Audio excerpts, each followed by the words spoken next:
कहते हैं लालच वह बुरी बला होता है जिसके बाद ना इंसान कभी सोच पाता है ना समझ पाता है और इसके लिए वह किसी भी हद तक गुजर जाता है। लेकिन कहा भी गया है दोस्तों कि इंसान जिस तरह कर्म करता है उसको सेम वैसा ही फल मिल जाता है।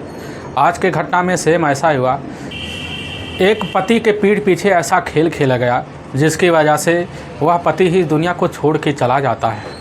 लेकिन जब लोगों के सामने सच्चाई निकल के आता है, इससे सुनने के बाद हर कोई हैरान और परेशान हो जाता है।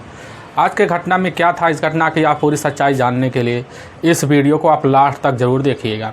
नमस्कार दोस्तों, मैं प्रदीप कुमार आपको इस टेढ़ी बात चैनल पे मैं स्वागत करता हूं। दोस्तों आज की जो यह सच्ची घटना है, यह घटना है हरियाणा प्रदेश। उसी का एक जाना माना शहर पड़ता है पानीपत शहर, और मैं बात कर रहा हूँ 21 दिसंबर 2021 का दिन होता है। तो पानीपत शहर के पास एक हनुमान मंदिर होता है और ठीक उसी के पास दिल्ली का परलोन नहर होता है। तो उसी नहर के पास जो होते हैं, लगभग दोपहर का टाइम होता है, तो कुछ व्यक्ति जा रहे होते हैं। तो उनकी नज़र उसी नहर में पड़ती है। तो वहाँ पर देखते हैं कि दूर से वहाँ पर एक डेड बॉडी बह के आ रही है। तो वहाँ पर जितने आदमी थे लगभग इकट्ठा होना शुरू हो जाते हैं। तो उसी में से कुछ आदमी अनुमान लगाते हैं कि यह व्यक्ति लग रहा है ऊपर से कहीं छलांग लगाया है और इसमें नहर में आत्महत्या कर ली है। लेकिन कुछ व्यक्ति अपना अनुमान लगा रहे थे, वह सोचने लग जाते हैं कि हो सकता है किसी लोगों ने मारकर इस व्यक्ति को यहाँ फेंक दिया है। लेकिन जैसे जैसे बॉडी उनके करीब आती जाती है तो तरह तरह के बातें भी करना शुरू कर देते हैं। जब उनके पास वह बॉडी पहुँचती है, तुरंत ही देखते हैं काफ़ी दंग सा रह जाते हैं कि देखते हैं कि उस आदमी का जो होता है बॉडी पूरी तरह से फूला हुआ है, लेकिन उसका जो चेहरा होता है पूरी तरह से झुलसा हुआ है। वह कुछ सोच और समझ नहीं पाते हैं कि आखिर व्यक्ति के साथ ऐसा किसने किया। तो उसी में से एक व्यक्ति होता है, वह व्यक्ति अपने ही नज़दीकी पुलिस थाने में फ़ोन कर देता है। वहाँ के थाना प्रभारी होते हैं बलराज यादव। जैसे उनके खानों में खबर पहुँचती है, तुरंत ही अपने दल बल टीम के साथ जो होता है उसी घटना पर पहुँचते हैं जहाँ पर वह डेड बॉडी मिला हुआ है। अब कुछ गोताखोर लाते हैं। गोताखोर जो होते हैं बलराज के साथ जब आते हैं तो वहाँ पर खड़ा होकर पहले सब देखते हैं डेड बॉडी को।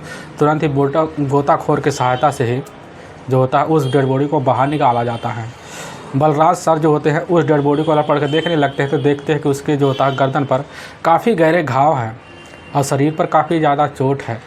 उनको पूरा विश्वास हो गया होता है कि यह आत्महत्या नहीं है, ये इसकी हत्या करके यहाँ पर लाकर सोची समझी साजिश की तहत यहाँ लाकर डंप किया गया है। बलराज यादव तुरंत ही इस केस को काफ़ी संज्ञान से लेते हैं। संज्ञान से लेने के बाद तुरंत ही अपने से बड़े अफसर को इस चीज़ की सूचना देते हैं। बड़े अफसर भी पहुंचते हैं, डेड बॉडी को देखते हैं, पहचानते हैं, लेकिन उसकी पहचान जो होता है कोई भी नहीं कर पाता है। बलराज यादव जितने भी वहाँ पर लोगों की भीड़ इकट्ठा हुई थी सबसे बारी बारी पूछने लग जाते हैं क्या इस व्यक्ति के बारे में कोई जानता है। वहाँ पर जितने भी खड़े व्यक्ति थे, हर व्यक्ति वह व्यक्ति को पहचानने से मना कर देता है। जिसके बाद तुरंत ही वहाँ के थाना प्रभारी जो होते हैं उस डेड बॉडी को पंचनामा करने के बाद अपने ही नज़दीकी सरकारी अस्पताल में पोस्टमार्टम के लिए भिजवा देते हैं। और पुलिस जो होती है उसके फ़ोटो खींचकर अपने अदर जो होता है थाने में सर्कुलेट कर देती है और जिलों में इस फ़ोटो को भेज देती है ताकि इस व्यक्ति का जल्द से जल्द शिनाख्त किया जा सके। लेकिन जो होता है लगभग 2 दिन का वक्त बीत जाता है, लेकिन इस व्यक्ति के बारे में कोई अता पता नहीं चलता है। लेकिन जब इस व्यक्ति का पोस्टमार्टम का रिपोर्ट आता है तो पुलिस के सामने काफ़ी चौंकाने वाला खुलासा भी हो जाता है। पता चलता है इस व्यक्ति के अंदर जो होता है शराब के कुछ कण पाए गए हैं और जो होते हैं गर्दन पर काफ़ी काले काले धब्बे थे। ऐसा लग रहा था किसी बेल्ट की सहायता से इसके गर्दन को दबाया गया है और उसके शरीर पर काफ़ी जो होता है ऐसे किसी चीज़ से मारा गया है जिसकी वजह से काफ़ी सारे चोट आए हैं। अब पुलिस समझ जाती है कि इस व्यक्ति के साथ काफ़ी बेरहमी से पेश आया गया है। लग रहा है किसी से अपनी ज़्यादा रंजिश दुश्मनी था, इसी वजह से इसकी हत्या कर दी गई है। अब पुलिस इस केस की छानबीन करने के लिए सबसे पहले जो होता है नामजदता का मुकदमा दर्ज कर लेती है ताकि इस केस की काफ़ी कड़ाई से छानबीन किया जा सके। पुलिस जो होती है इस केस की छानबीन करने के लिए सबसे पहले मुखबिरों का व्यवस्था करती है। जब करती है तो पुलिस द्वारा है काफ़ी लोगों से अलर्ट कर देती है कि जल्द से जल्द इसकी सूचना हमें दिया जाए और इसके ऊपर इनाम कर देती है कि अगर कोई व्यक्ति हमें बताएगा उसको अच्छा इनाम दिया जाएगा। लेकिन पुलिस काफ़ी मेहनत करती है, काफ़ी कड़ी मेहनत करती है, लेकिन पुलिस के हाथ कोई सबूत नहीं लगता है। जिस वजह से वहाँ के संस्था के मदद से ही वो डेड बॉडी का जो होता है अच्छे से देह संस्कार कर दिया जाता है और कुछ सबूत जो होते हैं अपने पास रख लिए जाते हैं। कुछ वक्त बीतता है लेकिन कोई भी इस व्यक्ति के बारे में शिनाख्त करने के लिए नहीं आता है। लगभग 20 से 25 दिन बीतने वाला होता है। तभी 14 फरवरी 2022 का दिन होता है। उसी समय दोपहर का टाइम होता है। बलराज यादव जो होते हैं वह अपने ऑफिस में बैठकर इधर उधर गश्त कर रहे थे। उनके सामने एक महिला पहुंचती, यहाँ पे आपदे पहुंचती है। तुरंत ही उनके सामने कहने लग जाती है कि साहब हमारा नाम है सोनू और हम इसी भरत नगर के ही कबाड़ी रोड के किनारे के रहने वाले हैं। और हमारे पति का नाम है अशोक। और हमारे पति जो होते हैं और 9 दिसंबर 2021 को ही शाम को हमसे बोल के आ गए थे कि अभी हम जा रहे हैं, वापस आ जाएंगे। लेकिन हमारे पति उस दिन वापस नहीं लौटे। और जो होता है अपने पति का काफ़ी जो होता हमने तलाशी की, लेकिन उनका कहीं अता पता नहीं चला। लेकिन कल यानी कि 13 जनवरी 2021 को ही अपने घर पर हम बैठे हुए थे, शाम का टाइम था। उसी व्यक्ति अशोक का एक दोस्त होता है जो आज जिंद ज़िले के ही सिफंदों का एक इलाका पड़ता है, उसी के पास एक गांव पड़ता है, वह पड़ता है कर सिंधु, वहीं का रहने वाला होता है। और शाम के पास हमारे पास आता है दीपक और तुरंत ही हमसे जो है झगड़े तकरार करना शुरू कर देता है। और बातों बातों में हमारा जो है हमारे पति का नाम अशोक का नाम ले लेता है। वह कहने लगता है कि हमने तुम्हारे पति की हत्या कर दी है। तुरंत हमारा शरीर जो होता है एक पत्थर की तरह बन जाता है। और इसे विश्वास दिलाने के लिए अपने दीपक जो होता है अपने पास से एक मोबाइल निकालता है। उसी मोबाइल में हत्या का सारा जो होता है पूरा करा धराया वीडियो हमको दिखा रहा था। लेकिन हमारी आंखें उसी समय पूरी तरह से अंधेरा सा छाना शुरू हो जाती है। वह दिखाने लगता है कि उसी में 2 व्यक्ति होते हैं। 2 व्यक्ति हमारे पति अशोक को गला दबा रहे होते हैं और कुछ लोग पिटाई कर रहे होते हैं। इसके बाद जब जानते हैं मरा हो गया, उसी बीच हमारे पति को ही उठा के उसी नहर में फेंक देते हैं। अब वहाँ के थाना प्रभारी जो होते हैं यादव सर तुरंत ही चौंक से जाते हैं। उनको तुरंत अब ध्यान आने लगता है कि उस दिन यानी कि 21 दिसंबर 2021 को हमको एक नहर होता है, उसी नहर में दिल्ली का परेल नहर में एक डेड बॉडी मिला हुआ था। कहीं वहाँ डेड बॉडी जो होता है अशोक का नहीं है। और अशोक की डेड बॉडी समझ के जो होते बलराज यादव तुरंत ही वह फ़ोटो उसी समय अपने लिफाफे में से निकाल कर सोनू को दिखाना शुरू कर देते हैं। सोनू जैसे देखते तो चेहरा पहचान में नहीं आता, लेकिन उसके कपड़े जो होते अशोक की तरह मिल खा रहे थे। लेकिन जब उसके चेहरा जो होते पूरी तरह से सोनू देखना शुरू कर देती तो उसके दाहिने हाथ पर उसकी नज़र जाती है। तो देखती उसके दाहिने हाथ पर उसका जो होता है अशोक और संग लिखा होता है सोनू। अब वह समझ जाती है कि या तो हमारे पति वहीं पर तुरंत ही अब दहाड़े मारकर सोनू चीखना चिल्लाना शुरू कर देती है। इसकी वजह से जब पुलिस पूछने लग जाती है कि तुम्हें कैसे विश्वास हो गया कि दीपक ने ही तुम्हारे पति की हत्या की है, सोनू कहने लग जाती है कि साहब हमारा पति जो होता है अशोक दीपक को हमारे घर से आने से कई दिन पहले ही रोक रहा होता है। लेकिन दीपक हमारे घर पर बार बार आने के लिए काफ़ी उत्साहित रहता और जब कभी वह मना करता अशोक तो दीपक हमारे पति से झगड़े तकरार कर लेता। लेकिन उसी बीच जो होता है 19 दिसंबर 2021 को ही वह बहला फुसलाकर उनके साथ हमारे घर पर बैठकर शराब पिया। इसके बाद उनको बहला फुसलाकर अपने साथ ना जाने कहाँ ले गया हमें नहीं पता, लेकिन जब वीडियो दिखाया तो हमें पूरा विश्वास हो गया। इसी बेरा पुलिस की टीम जो होती है उसी समय जाती है दीपक को अपने कस्टडी में लेने के लिए। दीपक को अपने कस्टडी में लेने के लिए जाती है पुलिस। तो 16 जनवरी 2022 का दिन होता है। जब उसके गांव पहुंचते दीपक तो पता चलता है दीपक अपने घर पर ही मौजूद होता है। पुलिस तुरंत ही उसको कस्टडी में ले उसको थाने ले आती है। थाना प्रभारी उसका मोबाइल तुरंत ही अपने कब्जे में लेते हैं। लेने के बाद वही वीडियो देखना शुरू कर देते हैं। तो गैलरी में जाकर वही वीडियो मिल जाता है। उसी वीडियो में दिखाई देता है कि अशोक जो है अशोक के साथ कई लोग मारपीट कर रहे हैं। इसके बाद उसी नहर में उठाकर डंप कर दिए हैं। अब पुलिस जो होती है उसी समय अब अशोक का मोबाइल अपने कब्जे में लेने के बाद जो होता है दीपक से जब पुलिस पूछताछ शुरू करती है तो दीपक को उसी समय लॉकर में डाल देती है। लॉकर में डालने के बाद पुलिस जो होती है कुछ लोगों को और अपने से बड़े अधिकारी को सूचना देती है। बड़े अधिकारी भी आते हैं।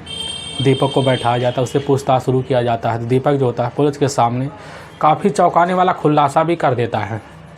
और वह जो होता है पुलिस के सामने ऐसा रहस्य बताता है। तुरंत ही उसका नाम लेते हुए कहने लगता है कि साहब इसमें हम अकेले शामिल नहीं हैं, इसमें हम जो होते हैं वह सोनू है जो अशोक की पत्नी है और साथ में उसकी ही देवरानी है उषा जो उसकी ही अपनी खुद की ही बहन है। इन्हीं दोनों लोगों के कहने पर हमने जो होता है उसके पति का इस तरह कारनामा किया। और इसी कारनामे के तहत जो साजिश का शिकार हुए हमें नहीं पता था कि आज हमें यह दिन देखना पड़ेगा। लेकिन पुलिस जैसे ही रहस्य जानती है पुलिस की टीम जो होती है अब जाती है उषा और साथ में जो होती है सोनू को दोनों को अपने कस्टडी में लेती है।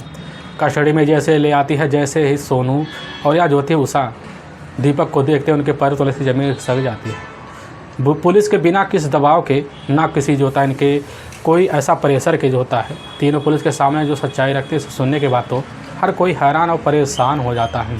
ठीक आज से लगभग कुछ साल पहले जो होता है हरियाणा के पास जो होता है एक जाना माना शहर पड़ता है करनाल और उसी का एक कस्बा लगता है बछिंदा और ठीक उसी के पास जाना माना एक और इलाका पड़ता है भारत नगर। वहीं के रहने वाले होते हैं अशोक। अशोक के टोटल 3 भाई होते हैं जिसमें बड़े भाई का नाम होता है विजेंद्र, जिसकी शादी हो गई थी, जिसकी पत्नी का काल्पनिक नाम होता है वह होता है राधा। और अशोक जो होता है, अशोक यहाँ मझिला भाई होता है और सबसे छोटा जो भाई होता है सब भाई होता है राजू। अशोक की पत्नी का नाम होता है सोनू और सोनू के टोटल 2 बच्चे भी होते हैं, जिसमें एक लड़का और एक लड़की होता है। और राजू के टोटल 1 बच्चा होता है, जिसमें एक बेटा होता है। उसी इलाके में रहकर तीनों जो होते हैं काफ़ी अच्छे से अपने खेती गृहस्थी में काफ़ी अच्छे से हाड़ बताते हैं। और इसीलिए अपने घर का गुजर बसर करने के लिए जो होता है राजू और अशोक जो होता है एक कंपनी का सहारा लेते हैं। उसी कंपनी में जाकर काम करना शुरू कर देते हैं। और जब काम करते हैं तो ठीक लगभग घटना से आज 5 साल पहले जो होता है उसी राजू की जो मुलाकात होती है उसी कंपनी में ही काम करने वाला दीपक होता है।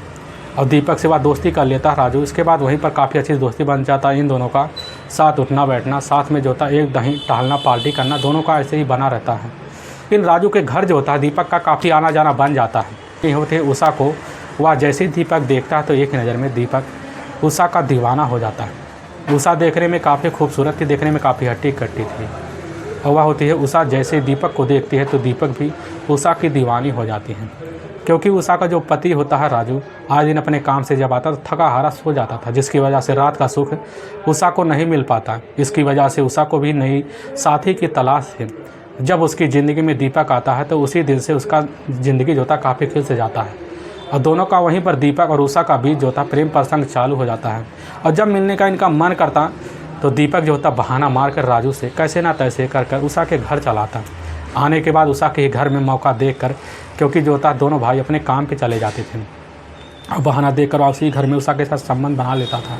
संबंध का सिलसिला यूँ ही इनका चलने लगा था। धीरे धीरे वक्त बीतने लगा था। तभी इसकी खबर जो होता है उषा की बड़ी बहन होती, यानी जो कि अपनी बहन यानी कि उसी घर में देवरान जेठान बन के रह रही होती है। और जब खबर लगता है सोनू इस बात को आकर उषा से कहने लगती है कि तुम इस घर में बहुत गलत कदम उठा रही हो। लेकिन सोनू जो होती है वह इस चीज़ की मान लेती है कि चलो जो कर रही तो सही है। लेकिन उषा इसके बारे में कुछ और जानती थी, इसी बिना पर निगाह लगाए बैठी हुई थी। तभी एक दिन ऐसा आता है कि जो होती है सोनू अपने ही घर में अपने ही इलाके का रहने वाला एक लड़का होता है, उसी लड़के को बुलाकर अपने ही घर में सोनू संबंध बना रही होती है। तभी उषा दरवाज़ा खोल देती। खोलने के बाद तुरंत ही सामने खड़ी हो जाती है और दोनों आशिक और जो होता है उसको एक साथ पकड़ लेती है। पकड़ने के बाद वहीं पर खुलासा कर देती है कि तुम भी जो कर रही हो बहुत सही कर रही हो, हम भी जो कर रहे हैं बहुत सही कर रहे हैं। सोनू और जो उषा होती हैं दोनों अपनी बहनें जो होती हैं पूरे काम काफ़ी सरीके तरीके से अंजाम भी देती हैं। अंजाम देने के बाद दोनों का आए दिन जो होता है अपने घर में बुलाकर अपने अपने आशिकों के साथ संबंध बनाते हैं। इनके पतियों को कभी पता नहीं चलता है। और इसी तरह इनका जो हुआ वक्त बीतना भी शुरू हो जाता है, वक्त बीतने भी लगता है। तभी सोनू के मन में यह ख्याल आता है क्यों ना अपनी प्रॉपर्टी जो है इसको बेचकर हम अपने नाम करवा लें, क्योंकि अपना प्रॉपर्टी जो है दोनों भाइयों के नाम है, तीसरे भाइयों के नाम तो थोड़ा है। और इससे करवा लेंगे तो अपनी ज़िंदगी काफ़ी ऐशो आराम से जिएंगे। सोनू अपने पति जो होता है अशोक से जाकर यह बात करता है तो अशोक जो होता है प्रॉपर्टी बेचने से मना कर देता है। इसी बीच इन दोनों के बीच झगड़े तगड़ा होना शुरू हो जाते हैं। सोनू इस बात की जिक्र आकर जब उषा से करती है तो उषा जो होती है तुरंत इसको एक राय देती है, अगर तुम्हें प्रॉपर्टी बेचना है तो इसके लिए तुम्हें जो होता है अपने पति को रास्ते से हटाना पड़ेगा। सोनू सोचने लग जाती, इसके लिए हमारे पास क्या कोई रास्ता है, हमें तुम कुछ बताओगी। सोनू उसी समय जो होता है उसका सामने सुझाव देने हुए कहने लगती है, हमारे पास एक ही रास्ता है कि तुम जो होता है अपने पति को इस दुनिया से हटा दो और हमारे पति के साथ शादी कर लोगे तो हम जो है अपने ही आशिक के साथ यानी कि दीपक के साथ शादी कर लेंगे। सोनू इस प्लान को सुनती है तो काफ़ी खुश हो जाती है। सोनू जानती है अगर प्रॉपर्टी बेच देंगे तो इस प्रॉपर्टी का हिस्सा जो होता है हमारे हाथ में आ जाएगा और अपने देवर से जाकर यानी कि राजू से शादी कर लेंगे। सोनू के मन में यह ख्याल चलता है। तभी उषा जो होती फ़ोन करके दीपक को एक दिन बुला लेती है। बुलाते ही उसके सामने यही शर्त रख देती है। वह कहने लगती है कि अगर तुम जो होता है अशोक को दुनिया से हटा दोगे हम तुम्हारे साथ शादी कर लेंगे और तुम्हारे साथ ज़िंदगी बिताएंगे। और इस चीज़ को सुनकर दीपक काफ़ी खुश हो जाता है। तभी सोनू उसके सामने कहने लग जाती है कि ठीक है, अगर तुम यहाँ काम करने जा रहे हो इसका सारा वीडियो हमको चाहिए। दीपक भी तुरंत भी राज़ी हो जाता है। राज़ी होने के बाद अपने काम को अंजाम देने के लिए जो होता है सोनू और उषा से कुछ पैसे की मांग करता है। दोनों मिलकर पैसे की व्यवस्था करते हैं, गहने बेचकर दीपक को दे देते हैं। दीपक अपने काम को अंजाम करने के लिए अपने ही इलाके का रहने उसके दीपक के दोस्त काफ़ी गहरे होते हैं, सोमवीर और जो होता है एक अजीत, दोनों को जाकर अपनी इस बात को बताता है। दोनों इस काम को देने के लिए पूरी तरह से तैयार भी हो जाते हैं। तभी 19 दिसंबर 2021 का दिन होता है। उसी भी जो होती है वह उषा जो होती है उषा दीपक के पास फ़ोन करती है, क्या तुम इस काम के लिए तैयार हो। दीपक कह देता हाँ मैं इस काम के लिए तैयार है, सोनू से कह दो अपने पति को ही अशोक को जो होता कहीं गांव से बाहर भेजें। वह बहाना मारकर सोनू अशोक को कैसे न तैसे कर गांव से बाहर भिजवा देती। वह कहने लगती है जाओ तुम्हें दीपक पार्टी के लिए बुला रहा है।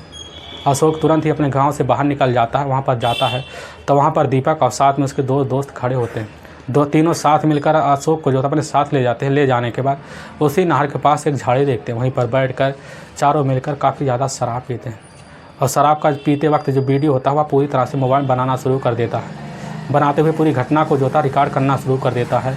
इनका एक दोस्त होता है पूरा वीडियो का इस तरह बनाना शुरू कर देता है कि जैसे ही नहर के पास पहुँचते शाम का टाइम हो गया होता है।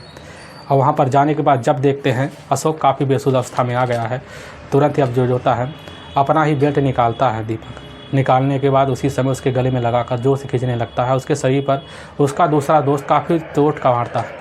जब देखता काफ़ी बेसुध होता है, तुरंत उसके बॉडी को उठाकर वहीं पर नहर में डंप कर देता है। इसके बाद अपने घर चारों चले आते हैं। आने के बाद जो होता है दीपक अपने घर चला आता है। दीपक जब घर चला आता है इसके बाद जाता है उषा से मिलता है। उषा से कहने लगता है तो हमारी शादी होनी चाहिए। उषा अपनी बहन को जाकर यह बात बोल देता है। तो सोनू जो होती है वह कहने लगती है कि अगर तुम्हें इस शादी करना है तो जो होता है तुम्हें अपने पति को हटाना पड़ेगा। उषा तो सुनती एक बार चौंक सी जाती है। इस बात की जाकर जिक्र जब वह तुरंत ही दीपक से करता है तो दीपक जो होता है जैसे सुनता वह काफ़ी गुस्सैला हो जाता है। होने की वजह से वह उषा से कह देता है कि इस काम को हम नहीं करेंगे, जिसकी वजह से यह दोनों में काफ़ी दूरियां बन जाती है। लगभग 20 दिन का वक्त बीत जाता है। तो इसी भी जो होता है दीपक काफ़ी भन्नाते हुए जो होता है सोनू के पास आता है। सोनू के पास आके बैठ जाता है। वह कहने लगता है कि हमारी शादी करवा दो, नहीं तो तुम्हारी ज़िंदगी बर्बाद कर देंगे, क्योंकि हमारे पास यह वीडियो पूरा पड़ा हुआ है। सोनू जैसे ही देखती हुआ काफ़ी भन्ना से वह सोचने लगती है क्या तो हमारी ज़िंदगी लग रहा हम दोनों की ज़िंदगी उजाड़ के रख देगा। इसी वजह से सोनू जो होती है उसके बिना जाए हुए तुरंत ही थाने पहुंच जाते हैं। पुलिस को यह जो होती है सोची समझी साजिश के तहत यह सारी बात बता देती है। लेकिन वाकई में दोस्तों पुलिस के सामने जैसे उषा और साथ में सोनू और साथ में दीपक पुलिस के सामने सच्चाई रखते हैं। इसी बिना पर पुलिस की जो टीम होती है वह जाकर दीपक के दोनों दोस्तों को अपने कस्टडी में लेती है। इनको कस्टडी में लेने के बाद पांचों को ले जाती है पानीपत के ही वहाँ के ही जो होता है जेल में। उन पांचों को एक लंबी सज़ा के लिए जेल में डाल देती है। दोस्तों हमें इस घटना का सुनाने का उद्देश्य हमें किसी को परेशान करना नहीं है और ना ही किसी के दिल को ठेस पहुंचाना है। बस आपको यह बताना है कि आप जहां भी रहें आप सावधान और सतर्क जरूर रहें। दोस्तों अगर आपको वीडियो पसंद आ रहा है तो इस वीडियो को आप ज़्यादा से ज़्यादा शेयर और सब्सक्राइब जरूर करें, जिससे हम आपके बहुत आभारी रहेंगे। फिर मिलेंगे एक नए एपिसोड के साथ। तब तक के लिए जय हिंद और जय भारत।